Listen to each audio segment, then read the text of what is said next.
नमस्कार दोस्तों, Raj sir Nokha educational YouTube channel पर आप सभी का हार्दिक स्वागत और अभिनंदन। आज अपना राज्य वाद्य यंत्र का भाग दूसरा सुशिर वाद्य यंत्र। कल के वीडियो में हमने तंत्र वाद्य यंत्र देखे थे, आज हम सुशिर वाद्य यंत्र देखेंगे। कौन कौन से सुशिर वाद्य यंत्र होते हैं इसके बारे में हम जानेंगे। तो ऐसे वाद्य यंत्र जिन्हें फूंक मारकर बजाया जाता है, जैसे बांसुरी, शहनाई, पुंगी आदि।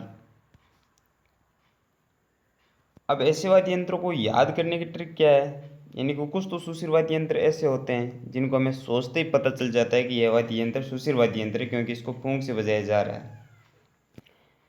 जैसे बांसुरी, पुंगी, शहनाई, मुरली आदि के बारे में हम सोचते ही पता चल जाता है कि यह तो फूंक से बजाए जाते हैं।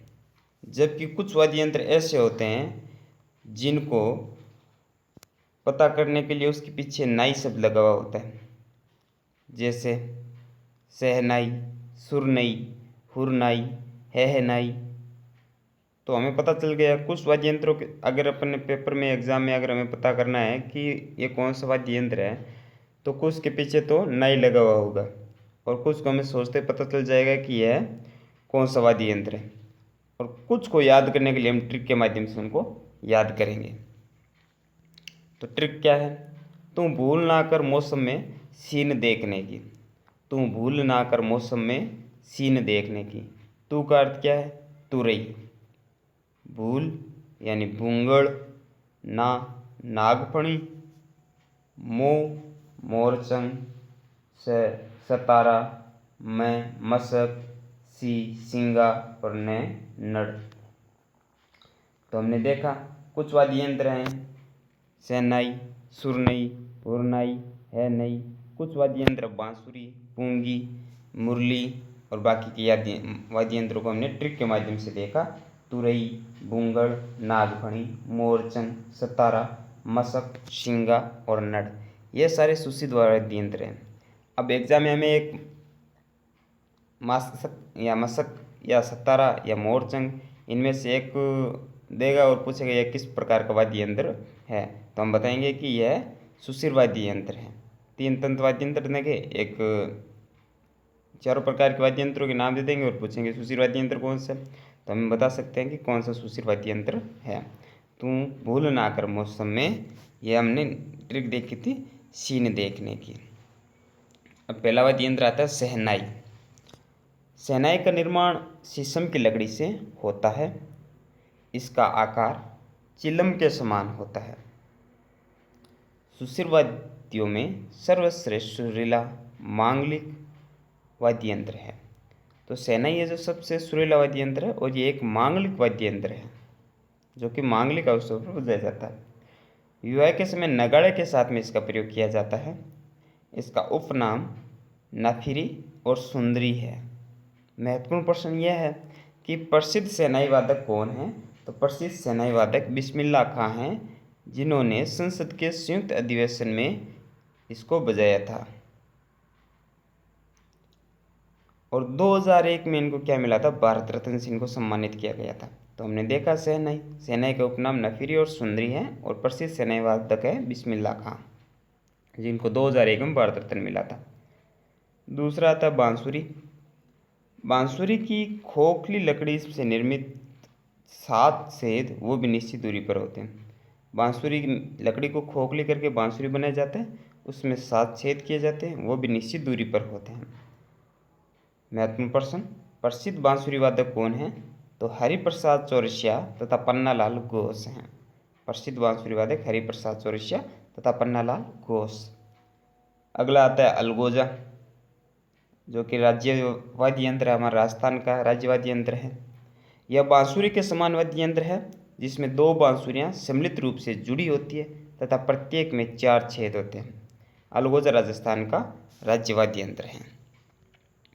मोरचंग सभी वाद्य यंत्रों में सबसे छोटा वाद्य यंत्र है। यह सबसे छोटा वाद्य यंत्र मोरचंग राजस्थान का ज्वसार्पी कहलाता है। यह क्यों कहलाता है? क्योंकि पश्चिमी देशों में प्रचलित ज्वसार्प वाद्य यंत्र के सेम जैसा दिखाई देता है, इसलिए इस वाद्य यंत्र को मोरचंग वाद्य यंत्र कहते हैं या ज्वसार्प वाद्य यंत्र कहा जाता है।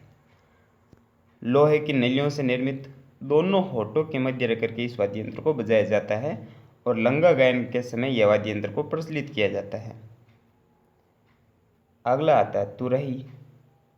तुरही पीतल की धातु से निर्मित होती है। बिगुल श्रेणी का मध्यकाल के युद्ध वाद्य यंत्र है। यह युद्ध वाद्य यंत्र है और युद्ध के समय बजाया जाता था। राज दरबार और युद्ध स्थलों में इस तुरही का प्रयोग किया जाता था। पुंगी या बीन कद्दू की तुम्बी से निर्मित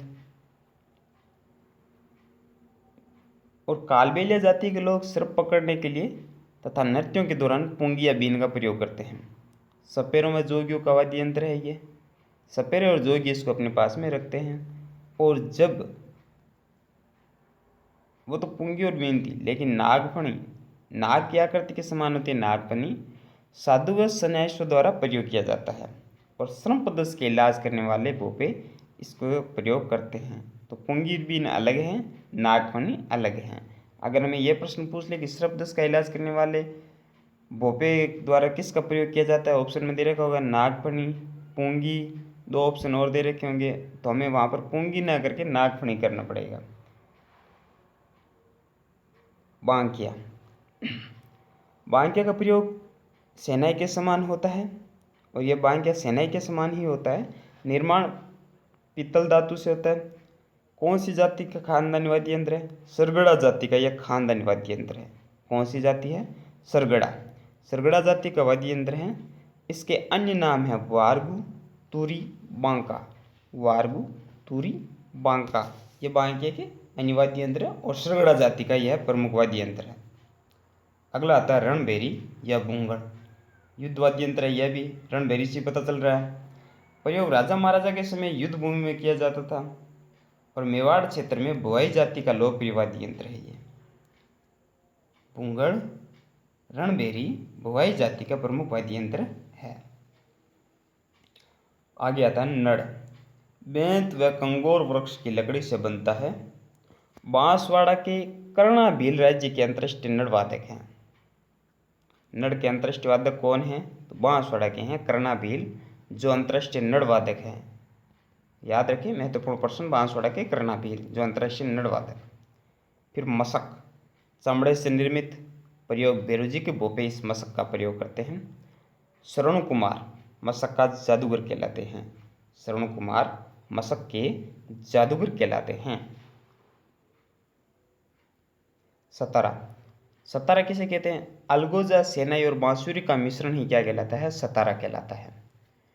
अन्य सुशिर वाद्य यंत्र कौन कौन से हैं? तो सुरनई यह सेनाई के समान वाद्य यंत्र हैं। सुरनई सेनाई के समान वाद्य यंत्र हैं। पावरी व तारपी यह उदयपुर की कथोड़ी जनजाति का वाद्य यंत्र है। सिंगी या सिंगा और शंख ये भी हमारे क्या हैं? सुशिर वाद्य यंत्र हैं। तो हमने सुशिर वाद्य यंत्रों के बारे में जाना आज। तो सुशिर वाद्य यंत्र या कोई भी वाद्य यंत्र है, वैसे तो यह वाद्य यंत्र सारे एक समान हैं। एक समान होने के कारण से याद करने में थोड़ी सी क्या होती है? परेशानी होती है। लेकिन जब हमने तंत्र वाद्य यंत्र पढ़े थे तो मैंने आपको कुछ वाद्य यंत्रों के फोटो बताए थे। तो अगर हम इन वाद्य यंत्रों को फोटो के माध्यम से याद करें तो हमें आसानी से याद रहेगी और इसको बार बार रिवीजन करने से भी हमें क्या होता है? ये बार बार याद रहेगा और हमें कन्फ्यूजन नहीं होगा। तो बाकी के दो वाद्य यंत्रों के लिए आप हमारे इस यूट्यूब चैनल से जुड़े रहें, जिससे हम आगे की वीडियो भी आपको बता सकें। और वाद्य यंत्रों को याद करने के लिए आप हमारा पिछला वीडियो ज़रूर देखें, जिसमें हमने फ़ोटों के माध्यम से सभी वाद्य यंत्रों को आपको बताया है।